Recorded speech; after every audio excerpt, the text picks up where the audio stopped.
एक जवान व्यक्ति था 19 वर्ष का, He was doing his BSc first year. BSc first year में वो था। When he was hanging around with his friends, और जब वो अपने दोस्तों के साथ घूमता फिरता था, somebody gave him a small pinch of drug. तो उसको एक छोटा सा नशीला पदार्थ किसी व्यक्ति ने उसको दे दिया।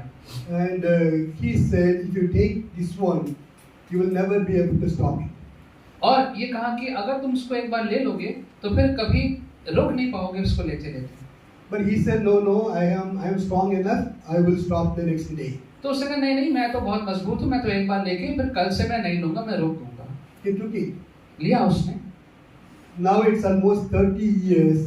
He has not come out of it. अब 30 वर्ष हो चुके हैं और वो उससे बाहर नहीं निकल He पाया है। fell into a pit.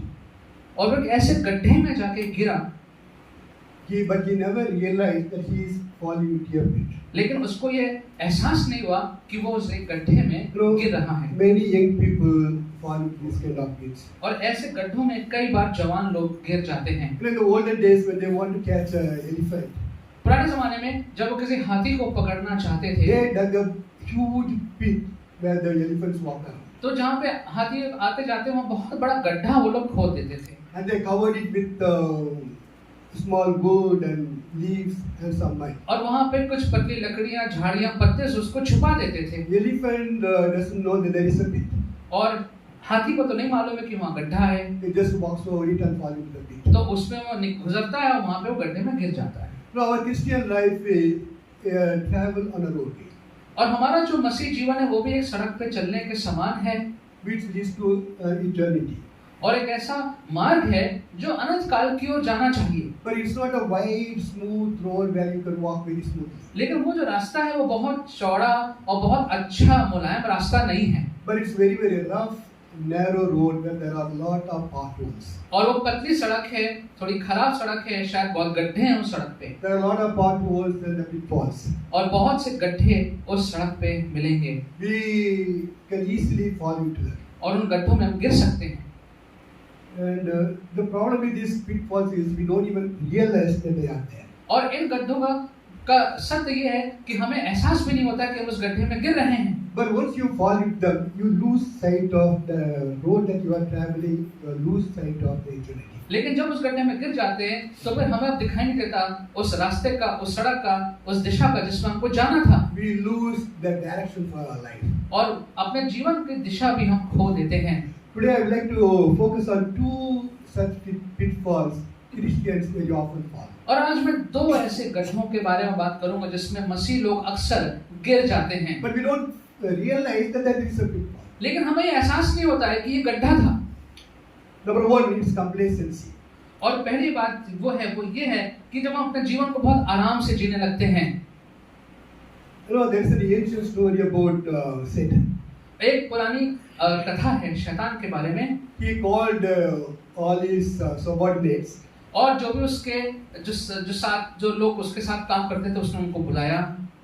He asked now how to stop some dedicated Christian to do the mission work. और सवाल ये पूछा गया कि बहुत समर्पित जो मिशनरी लोग हैं, जो मसीह लोग हैं, इनको अपना काम करने से कैसे रोका जाए।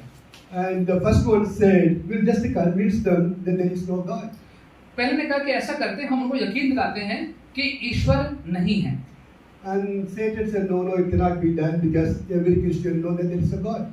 तो शैतान ने कहा अरे ये तो नहीं हो पाएगा, हर मसीह को ये तो मालूम ही है कि परमेश्वर का अस्तित्व है। The second one said, okay, we'll tell them there is a God, but he doesn't care about right or wrong. तो दूसरे ने कहा कि ऐसा करते हैं, हम क्या बताते हैं कि परमेश्वर है तो, लेकिन उसको चिंता नहीं है कि आप क्या सही कर रहे हैं, क्या गलत कर रहे हैं, परमेश्वर को चिंता नहीं है। Satan thought about it a little bit and then he said, no, every Christian knows God does care about right and wrong. शैतान ने सोचा कहा कि नहीं ऐसा भी नहीं होगा, लोग जानते हैं कि परमेश्वर जो है वो हमारी चिंता करता है कि हम सही है गलत हैं, परमेश्वर चिंता करते हैं। The third one said, we will let the Christians think there is a God and we'll let them think he cares about right or wrong, but we'll tell them you are okay, nothing is wrong with you, you are okay. तीसरा ने कहा कि ऐसा करते हैं कि हमको उनको बताते हैं कि परमेश्वर है, परमेश्वर तुम्हारी चिंता करता है सही गलत, लेकिन उनको ये सिखाते हैं कि तुम अपने जीवन में जो भी कर रहे हो वो ठीक कर रहे हो, तुम्हें चिंता करने की कोई आवश्यकता नहीं है। Oh, the Satan was so happy, he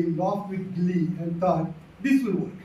शैतान ने कहा ये सही बात है, बहुत खुश हो गया, यही हमें करना चाहिए We can make the Christian think they are okay, nothing is wrong with them. कि हम मसीहों को ये साबित कर दें, ये उनको सिखा दें कि तुम्हारा जीवन बिल्कुल ठीक है, तुम्हें कुछ भी करने की आगे आवश्यकता नहीं है। We can make them so complacent about their life. और उनके जीवन के बारे में उनको ये सिखा दें कि तुम जैसे जिस अवस्था में, तुम्हारी अवस्था बिल्कुल ठीक है। We can make them so complacent about their Christian life.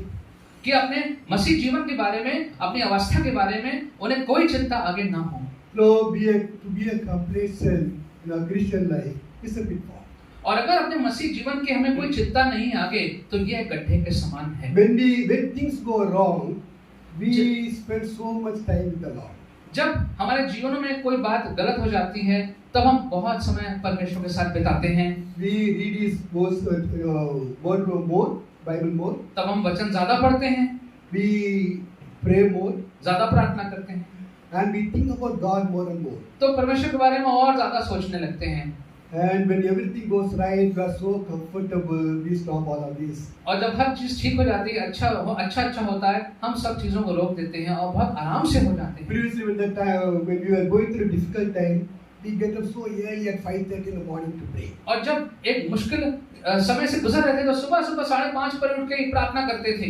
Now, once you become so comfortable and come out of your problem, और अब जब उस समस्या से बाहर निकल आए, सब कुछ ठीक हो गया, now you think, oh, getting up 5:30 is a bit hard. Let me get up at 6 o'clock. तो अब सोचते हैं 5:30 पे तो उठना मुश्किल है, 6 बजे उठते हैं। But by 6:30 I had to finish my devotion so that I could get ready for my office. लेकिन 6:30 बजे तक तो मुझे प्रार्थना खत्म करनी, क्योंकि मुझे ऑफिस जाना है। So my prayer time from 1 hour to it becomes half an hour. तो मेरा प्रार्थना का समय अब 1 घंटा से कम होके आधे घंटे रह गया। And about the Bible reading. और वचन के बारे में, Previously, when I was going through difficult time, I read 3 chapters a day. और जब मुश्किल समय में था तो मैं 3 अध्याय पढ़ लेता था। Now I just read 1 chapter. अब मैं सिर्फ 1 अध्याय पढ़ता हूँ। Yes, it is too much for me to read 3 chapters. Too busy. मैं बहुत व्यस्त हूँ, 3 अध्याय पढ़ना मुश्किल है। Anyway, some chapters are equal to 2 chapters. और कुछ ऐसे अध्याय होते हैं, वो तो बहुत बड़े-बड़े होते हैं। Sometimes even we look at the psalm or any portion that we read, how big it is the chapter. और कभी-कभी तो भजन में देखते हैं कितना लंबा भजन है, छोटा सा ढूंढते हैं। Like it is Psalm 18, we find it very hard to read it. भजन 18 बहुत लंबा है, मुश्किल लगता है। And Psalm 119 may take 3 days to finish. और भजन 119 3 दिन में उसको पढ़ेंगे। Because we feel we are so busy, we don't have time to spend with the Lord. हमें ऐसा लगता है बहुत व्यस्त है, हमारे पास प्रभु के साथ समय बिताने का समय नहीं है। I know many people look at the chapter before start reading it. कुछ लोग तो अध्याय वो देखते हैं पढ़ने से पहले To see how big it is, that chapter. कि कितना बड़ा वो अध्याय है। You know, when we are complacent, we cut down that time that we spend with the Lord. और जब ऐसी हम आत्मिक अवस्था में आ जाते हैं, तब प्रभु के साथ समय को हम काटना शुरू कर देते हैं। But we don't realize when we cut down the time that we spend with the Lord affects our relationship with God. लेकिन एहसास नहीं होता कि जब हम अपने समय को, प्रभु के समय को ऐसे काटते हैं, तो हमारा जो संबंध है प्रभु के साथ, उस पे भी उसका असर पड़ता है। When that relationship is affected, you stop having the strength that you need to do your Christian life. और जब उस संबंध पे असर पड़ता है, तो फिर हमारे पास सामर्थ्य नहीं रहता है वो सब करने के लिए जो हमें करना चाहिए। When there is no relationship, you lose the spiritual strength that you need to live a Christian life. जब वो संबंध नहीं रहता है, तो जो सामर्थ्य हमें चाहिए मसीह जीवन का, वो सामर्थ्य भी हमसे चला जाता है। No, Jesus said, without me you can do nothing. यीशु ने कहा कि मेरे बिना तुम कुछ नहीं कर सकते। Unless you have that close relationship with Him, there is no fruit will be in your life. जब तक एक बहुत नजदीकी संबंध प्रभु के साथ ना हो, हमारे जीवन में कोई फल नहीं You know, आएगा। when we don't spend time with God, when we lose the relationship, there are 2 things that will happen in our life. और जब हम प्रभु के साथ समय नहीं बिताते हैं, वो संबंध टूट जाता है, 2 बातें हमारे जीवन में होंगी। Number 1, you will fall into sin because you don't have the strength to fight against the sin. पहली बात है कि हम किसी पापमय अवस्था में गिर जाएंगे, क्योंकि हमारे पास सामर्थ्य नहीं है उस अवस्था में लड़ाई करने का। Bible has so many examples. वचन में बहुत से उदाहरण हैं। We'll take David. That's an example I want to take David. Dawood का उदाहरण मैं लेना So चाहूँगा। if you have been being part of our Bible study, you would see how much we discuss about David and his life. अगर आप Bible study के में भाग लेते हैं जो ऑनलाइन होती है, आप देखेंगे कि दाऊद के बारे में कितना हमने जो है विचार किया है। I wish all of you participate in the Bible study. मेरी इच्छा है कि काश हम सब लोग उस बाइबल स्टडी में होते। It's actually very important for us to learn God's word. प्रभु का वचन को सीखना बहुत आवश्यक है। And there are a lot of discussion in the group. और बहुत सा विचार विमर्श होता है। We can get something out from you also. और आपसे एक दूसरे से हम कुछ सीख सकते हैं। So many people come together and share their views on whatever chapter that we read. बहुत से लोग साथ आते हैं, अपने विचारों को बांटते हैं दूसरे के साथ वचन के बारे में। Your views may be a blessing to somebody else. और आपका जो विचार है किसी और के लिए आशीष का कारण हो सकता है। Just 1.5 or 2 hours a week, it's easy to participate. और 1.5 घंटा हफ्ते में हम आराम से उसमें हिस्सा ले सकते हैं। Okay, David was a warrior. और दाऊद जो था वो तो एक लड़ाई करने वाला व्यक्ति था। He always led his troops in battle. और जो उसका जीवन था वो जो था वो संघर्ष में और लड़ाई में बीता। He had defeated so many enemies, so many kings. और इतने सारे शत्रुओं को, राजाओं को उसने हराया था। But still there were so many battles to be done and many nations to be won. लेकिन अभी भी बहुत सी लड़ाइयाँ बची थी और भी बहुत से देश जिन पे विजय प्राप्त करनी थी। But the King David was so complacent, he was so comfortable in his life. लेकिन अपने जीवन में अब वो बहुत आराम से, आत्मिक रीति से बहुत आराम से वो जीवन उसका बन गया था। By that time, that he was almost an emperor. और उस समय तक तो वो एक सम्राट जैसा बन चुका He था। was so happy and complacent. तो इसके बहुत खुश था और आपके जीवन में बहुत आराम से वो हो गया था। He did not go for war. He sent somebody else to take his place in war. और अब उसने बजाय खुद युद्ध में जाने के किसी और को अपनी जगह युद्ध में भेज दिया। And he just stayed back home, not going for his work. और घर पे ही रहा, काम पे नहीं गया, घर ही पे रहा। Someone please read 2 Samuel chapter 12 verse 9. 2 Samuel chapter 12 verse 9 and 10.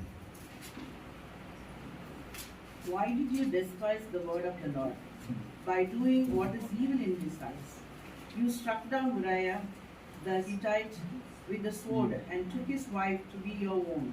You killed him with the sword of the Ammonites. Now, therefore, the sword will never depart from your house, because you despised me and took the wife of Uriah the Hittite to be your own. 2 Samuel 12 9 and 10. तूने यहोवा की आज्ञा तुच्छ जानकर क्यों ये काम किया जो उसकी दृष्टि में बुरा है। हित्ती उरिया को तूने तलवार से घात किया और उसकी पत्नी को अपनी कर लिया और उरिया को अम्मोनियों की तलवार से मरवा डाला है। इसलिए अब तलवार तेरे घर से कभी दूर न होगी, क्योंकि तूने मुझे तुच्छ जानकर हित्ती उरिया की पत्नी को अपनी पत्नी कर लिया है। In his complacency, he did 2 wrong things. और आत्मिक रीति से जब वो बहुत आराम से हो गया था तो दो गलत काम उसने किए। God says, you despised the word of God. कि तूने परमेश्वर के वचन को तुच्छ जाना। And he says, you despised me.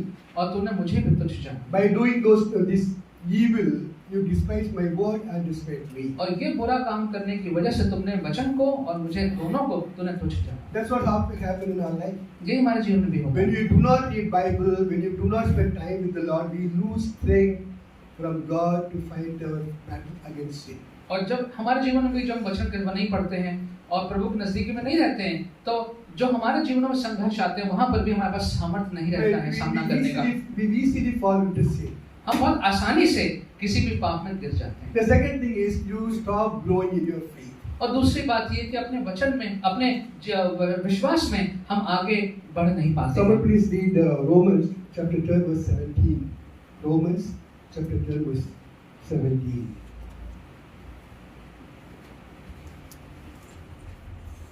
Chapter 10 or 12? Chapter 10. 10:17. Consequently, faith comes from hearing the message, and the message is heard through the word of Christ. अतः विश्वास सुनने से और सुनना मसीह के वचन से होता है। So faith comes from hearing God's word. जो विश्वास है वो प्रभु के वचन को सुनने से आता है। Unless we read His word, we will not be able to grow in our faith. जब तक उसके वचन को नहीं पढ़ेंगे हम अपने विश्वास में आगे नहीं बढ़ पाएंगे। Very simple as that. बहुत आसान सी बात है। If you do not read God's word, you are not growing in your faith. अगर हम परमेश्वर के वचन को नहीं पढ़ेंगे तो आगे विश्वास में आगे नहीं So बढ़ when you पाएंगे। read God's word, you know God more about God, and you put put your trust on Him. तो जब वचन पढ़ते हैं तो प्रभु के बारे में और जानते हैं और अपना विश्वास हम प्रभु में लगाते They हैं। don't even read about God's word. How do you understand God? अगर वचन पढ़ेंगे नहीं प्रभु का तो प्रभु को समझेंगे कैसे? How do you know God in our life? अपने जीवन में प्रभु को कैसे समझेंगे? So unless you read God's word and put your trust on the thing that you read, you will not be able to grow in your faith. तो जब तक प्रभु के वचन को नहीं पढ़ेंगे और जो पढ़ा है उसमें विश्वास नहीं लगाएंगे तब तक हम अपने आत्मिक जीवन में आगे नहीं बढ़ It पाएंगे। is very, very important to spend time with the Lord in a day, every day. इसलिए प्रतिदिन प्रभु के साथ समय व्यतीत करना बहुत आवश्यक है। No, if you don't grow in your faith, when there is a problem, you will not be able to face it. और अगर विश्वास पे आगे नहीं बढ़ेंगे और कोई समस्या आती है तो उसका सामना नहीं कर पाएंगे। You don't know how to face that problem. आपको नहीं मालूम कि समस्या का सामना कैसे Because करें। I do not have the faith on God to commit this problem in His hand. क्योंकि मेरे पास विश्वास ही नहीं है प्रभु की मैं उस पर अपने समस्या को कैसे प्रभु के सामने We रखूं। try to handle on our own and struggle with it. तो अपने आप हम चाहते हैं समस्या का हम समाधान निकालें और संघर्ष करते हैं। When you go through your complacency life, और जब हम ऐसे अपने आत्मिक मध्यस्थता के जीवन में से गुजरते हैं you neither grow in your faith nor have the strength to face any difficult situation in your life. ना ही विश्वास में आगे बढ़ेंगे और ना ही किसी विषम परिस्थिति का सामना कर And पाएंगे so go through so much of fear and tension, worry and so many different emotions. और बहुत सा परेशानियों से भय से ऐसे हालातों से भावनाओं से गुजरेंगे। All this because of the complacent life that we live. और ये इसलिए क्योंकि एक मध्यस्थ जीवन हम व्यतीत कर रहे हैं। No, I would request, even if when everything goes well with you, please spend time with the Lord. और मैं निवेदन करूंगा जब जीवन में आपके सब कुछ अच्छा चल रहा है तब भी समय प्रभु के साथ बिताइए। Read His word and pray regularly without any disturbance. उसका वचन पढ़िए और प्रार्थना करते रहिए। So what is the sign of complacent life? तो एक मध्यस्थ जीवन के क्या चिन्ह होते हैं? Your Christian life becomes a tradition. आपका जो मसीह जीवन है वो एक रीति रिवाज बन जाता है। No passion for God. परमेश्वर के लिए कोई जोश नहीं है। No motivation in life. जीवन में कोई ऐसी बात नहीं है कि प्रभु के लिए हम क्यों जिएं। And going to church become a kind of a routine. और हम चर्च जा रहे हैं तो जा रहे हैं क्योंकि हाँ बार-बार जाते हैं इसलिए जा रहे हैं। And you know you have lost the first love for God.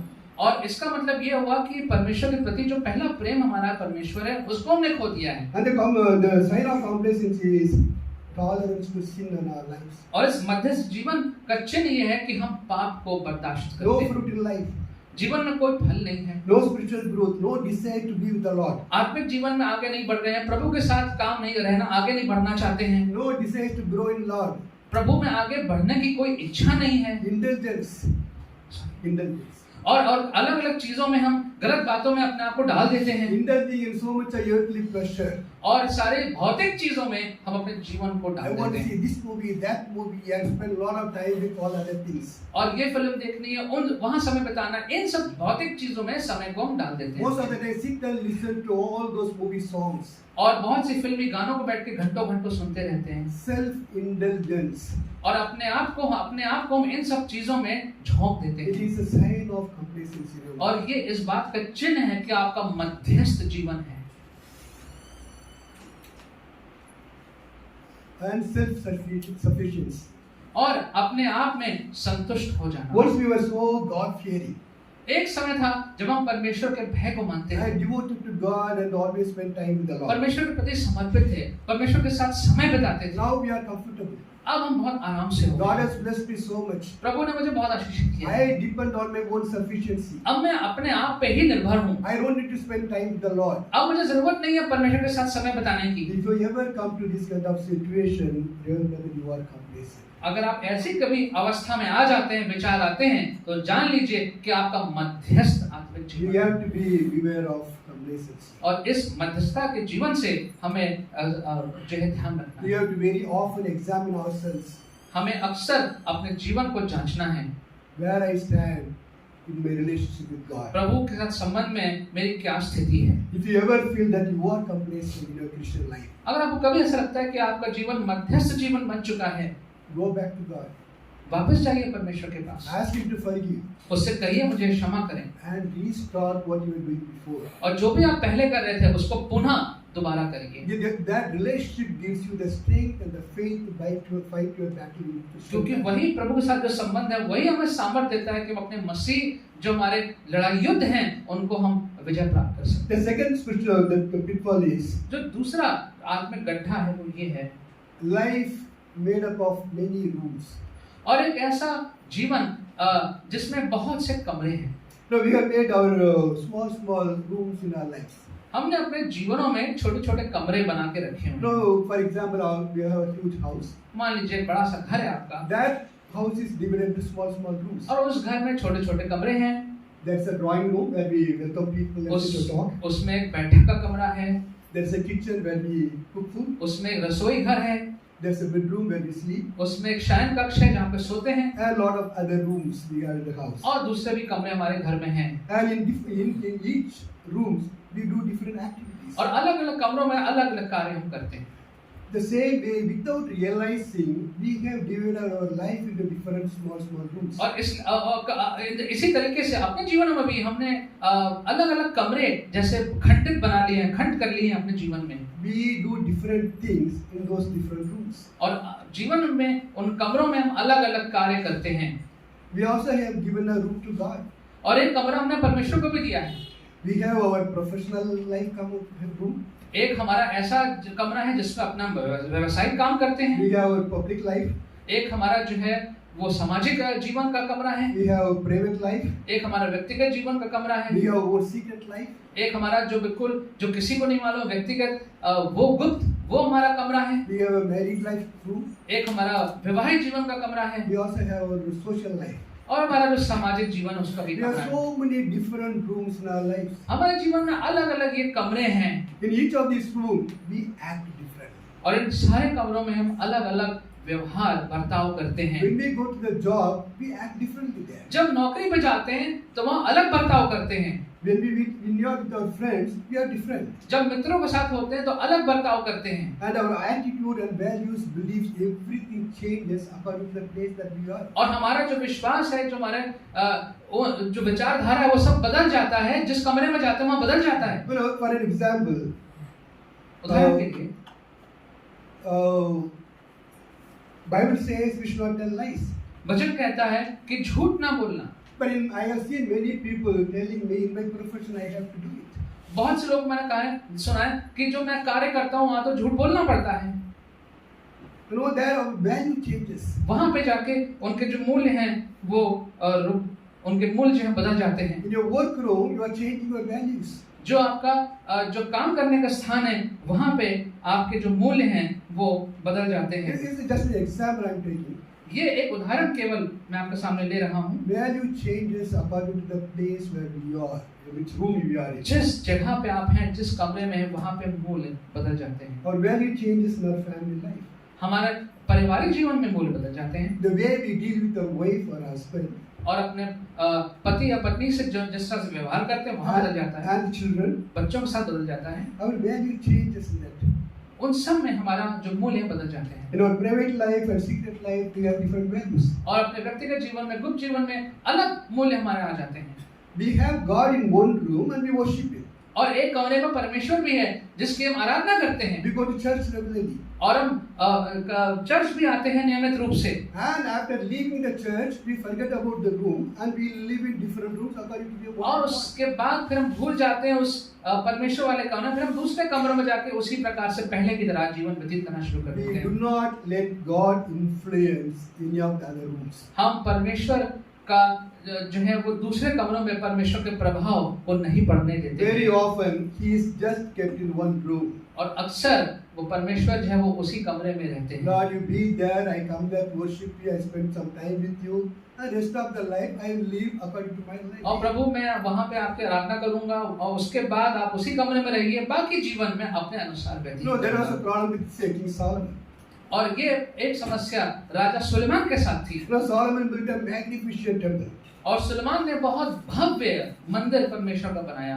And so much of gold and silver he put in the temple. और बहुत सोना चांदी उस भव्य मंदिर में लगाया। He sacrificed so many animals. और बहुत से जानवरों का बलिदान दिया। Almost 22,000 cattle he sacrificed. 22,000 भेड़ बकरी उसने बलिदान में दे दिए celebrated a great festival to the Lord. और बहुत बड़ा उत्सव परमेश्वर के लिए बनाया He did all this in his God room. और ये सब कुछ उसने उस परमेश्वर वाले कमरे में किया। But what was he doing in his professional room? लेकिन वो अपने व्यवसायिक जीवन में क्या कर रहा था? Now his daily provision for a meal is about 660 liters of wheat flour. और जो नियमित रूप से चाहिए था खाने पीने में वो 660 लीटर जो था Wheat flour. उसमें तो चाहिए था, आटा चाहिए था Per day. प्रतिदिन। For a month, it's almost more than 1,98,000 liters. 1,98,000 litre एक महीने के And लिए। 13,200 liters of fine flour. 13,200 litre जो था वो और अच्छा महीन वाला आटा। And that's about 3,96,000 liters per month. 3,96,000 litre प्रति महीना। 10 heads of stall-fed cattle. Stall-fed cattle. 10 heads. और ढेर सारे जानवर मवेशी जानवर उसके पास थे। Okay, I will skip the numbers. So many sheep and goats and lot of other animals. और इतने सारे भेड़ बकरी और बाकी सब जानवर उसके पास थे। Every day is a huge celebration, so huge meal. और प्रतिदिन इतना बड़ा उत्सव वो लोग मना रहे थे। And he had 12,000 horses, barley and straw for all those horses. 12,000 घोड़े, उनके लिए घोड़ों का खाने पीने का अच्छा सामान। You know, the Bible says he was the richest man on earth during his time. वचन बताता है कि अपने समय में वो सबसे अमीर व्यक्ति था इस पूरी पृथ्वी पर। But you know where did he get the food from? लेकिन वो खाना कहाँ से आता था आपको मालूम है? He took his food from people. ये खाना वो लोगों से लेता था। He had 12 provisional heads in his country. 12 प्रांतीय उसके पास लोग थे जो उसने नियुक्त किए थे। He told them every month each person should provide all things need. और कहा था कि हर महीने हर एक जो उसने जो चुना था व्यक्ति को उसको हर महीने जो था वो ये सारा इंतजाम करके लाना पड़ेगा। Where would they get the money? ये सब वो कहाँ से लेके आते? No, they just tax the people. तो वो लोगों पे इतना ज्यादा कर लगा के रखा हुआ था। That is why after his death, people came and told his son, "Your father laid a heavy yoke upon us." तो उसके मृत्यु के बाद उसके बेटे के पास लोगों ने कहा कि तुम्हारे पिता ने इतना भारी जो है वजन हमारे ऊपर डाल के रखा हुआ So he है। did all this in his professional room. ये सब उसने अपने व्यवसायिक जीवन में किया। While he was building a magnificent temple for God. जब वो परमेश्वर के लिए इतना भव्य मंदिर बना रहा था, There is no connection between. इन दोनों में तो कोई संबंध ही नहीं It है। was God's room. He was doing all those God's work, and here on his own room he was doing whatever he wanted. परमेश्वर के कमरे में वो काम कर रहा था, लेकिन इस वाले क्षेत्र में वो ऐसा काम कर रहा था। And his private life. और व्यक्तिगत जीवन, Some of you must have wondered why this scripture portion is read today. आप लोग कुछ लोग सोच रहे होंगे कि ये आज जो पढ़ा गया या आज ये जो पद लिया गया अध्याय क्यों लिया गया? About the Solomon so many wives and concubines. कि सोलोमन की इतनी सारी जो पत्नियां थी और अन्य स्त्रियां थी, ये क्यों लिया गया आज का पद? No, God told him not to intermarry with all these women. परमेश्वर ने साफ साफ कह रखा था कि अलग अलग धर्मों के अलग अलग जगहों के जातियों की स्त्रियों के साथ विवाह नहीं करना है। He married women from all the nations about whom God said do not intermarry with them. लेकिन जो बात परमेश्वर ने मना करी थी उन देशों में जगहों पे प्रांतों में उसने जाके स्त्रियों से विवाह किया। You know, the young children, Christian children, have a huge problem nowadays. और आज हमारे जो जवान लोग हैं उनके बीच में ये बहुत बड़ी समस्या है। They live outside their house. वो अपने घरों के बाहर रहते हैं They meet around so many other religious people. और अलग अलग लोग धर्मों के विश्वासों के लोगों से उनकी मुलाकात And होती they है। always believe they would have friendship with them but not fall in love with them. और मेरा विश्वास है कि उनके साथ आप मित्र हो सकते हैं लेकिन प्रेम प्रसंग में नहीं पड़ना चाहिए। You know, very often it happens. और अक्सर ये देखने को You मिलता है। mingle with them, go with them slowly, you fall in love with them. आप उनके साथ जाते हैं, घूमते समय बताते हैं और धीरे धीरे आप उनके साथ प्रेम प्रसंग में पड़ जाते हैं। You know, our values are different. हमारे जो मूल्य हैं वो अलग मूल्य हैं। As Christian children, our values are different. हम मसीह बच्चों के हमारे मूल्य अलग मूल्य हैं। We live for eternal life.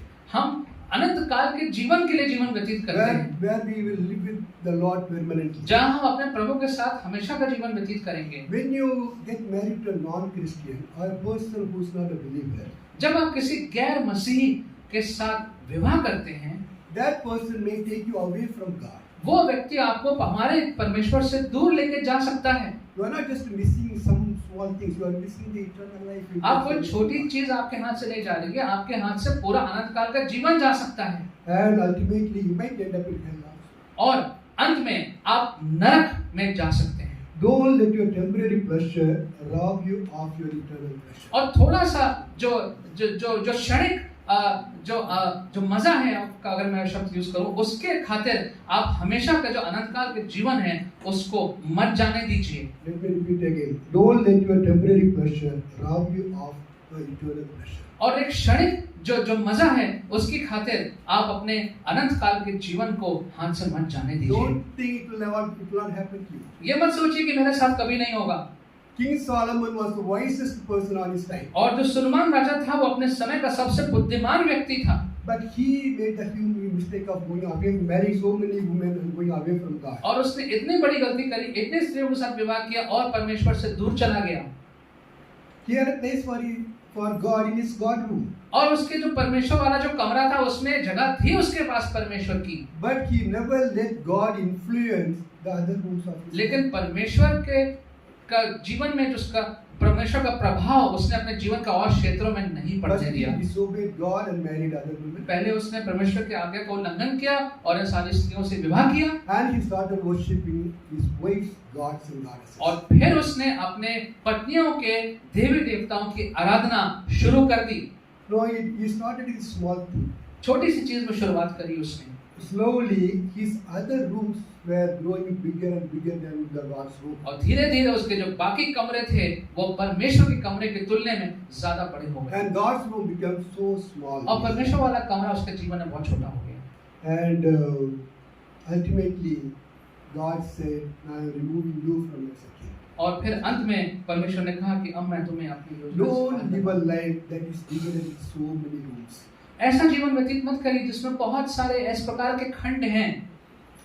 Problem with that life is, जो समस्या इस जीवन के साथ वो ये है, even the other rooms will grow bigger and bigger, and God's room will go slow and slow. बाकी कमरे जो हैं वो बड़े हो जाएंगे और प्रभु का जो कमरा है, जो स्थान है, वो छोटा होता जाएगा। Sometimes God's room becomes so small, you start wondering why God is not there in my life. और कभी-कभी वो कमरा प्रभु का स्थान इतना छोटा हो जाएगा, फिर आप कहेंगे क्यों मेरे जीवन में परमेश्वर है ही नहीं, ऐसा प्रतीत होता है। Why am I not able to feel God's presence when I pray? और मैं प्रार्थना करता हूँ, मुझे क्यों परमेश्वर की उपस्थिति अनुभव नहीं होती है? Because your all other rooms are only very big, क्योंकि आपके बाकी जो कमरे बहुत बड़े हैं and you have given a small bit of place for God in your life. और छोटी सी जगह आपने परमेश्वर को अपने जीवन में दे रखी है। Just live a complete Christian life. केवल एक पूर्ण रूप से मसीह जीवन व्यतीत करिए। Be a Christian at home. घर में मसीह रहिए, Be a Christian in the workplace. जहाँ पे काम करते हैं वहाँ मसीह रहिए, Be a Christian when you are with your friends. जब मित्रों के साथ है वहाँ मसीह रहिए, Be a Christian in your private life. जो आपका व्यक्तिगत जीवन है वहाँ मसीह रहिए, And be a Christian in your social life. जो आपका सामाजिक जीवन है वहाँ पे मसीह रहिए। Let God influence every other rooms in your life. अपने जीवन के जितने भी दूसरे कमरे क्षेत्र हैं, हर जगह परमेश्वर का प्रभाव पड़ता रहे। Bring all other rooms and put it in God's room and live just one complete Christian life. और सारे अपने कमरे जो क्षेत्र हैं जीवन के वो सब परमेश्वर वाले कमरे में ले आए। Just surrender everything, whatever you have, and surrender to God and live a life that is complete. जीवन के हर क्षेत्र, हर बात को प्रभु के सामने समर्पित कर दीजिए। And let Him control each and every part of your life. अपने जीवन के हर क्षेत्र को प्रभु को नियंत्रित करने Just दीजिए। let Him influence all other parts of your life. सारे जीवन में क्षेत्रों में परमेश्वर का प्रभाव को बने रहने As we दीजिए। continue with this road, और जब हम इस रास्ते पे चलते जाते हैं always be careful of this without pitfalls. और इस प्रकार के गड्ढों से अपने आप को सतर्क रहिए। May the Lord help us to walk in Christian life. परमेश्वर हमारी सहायता करे कि हम एक मसीह जीवन में चलने पाए। आइए प्रार्थना करें। Heavenly Father, we thank you that your word is a lamp unto our feet, and for our Christian life as we live on this earth, your word constantly illuminates our spiritual life. परमेश्वर, जब हम अपने इस सांसारिक जीवन के रास्ते पर चलते हैं तो आपका वचन जो है वो हमें ज्योति प्रदान करता है और हमारे रास्ते में वो को ज्योति देता है। Help us lord this morning to see everything in the light of your word.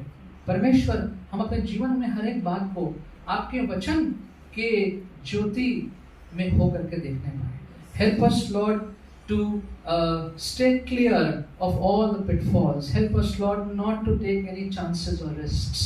Help us, Lord, to just be very close to you as we go through this life of pitfalls here and there. प्रभु जी, हम कोई भी प्रकार का जोखिम ना उठाएं। प्रभु जी, हम आपके बहुत नज़दीकी में बने रहें परमेश्वर, और आपके नज़दीकी में आपका हाथ थामते हुए अपने इस जीवन की यात्रा को करते हैं। Help us, Lord, not to become complacent. Help us, Lord, not to become comfortable in our spiritual journey. परमेश्वर, हम अपने जीवन में मध्यस्थ ना बनने पाए और बहुत आराम से ना होने, लेकिन हमेशा आपकी नज़दीकी में आने के लिए तत्पर रहें, हमेशा आपके और नज़दीकी में बढ़ते जाएं, और इसी प्रकार से अपने अनंत काल के जीवन की ओर कदम कदम बढ़ा के हम पहुँचने पाए। We ask this in Jesus' precious name.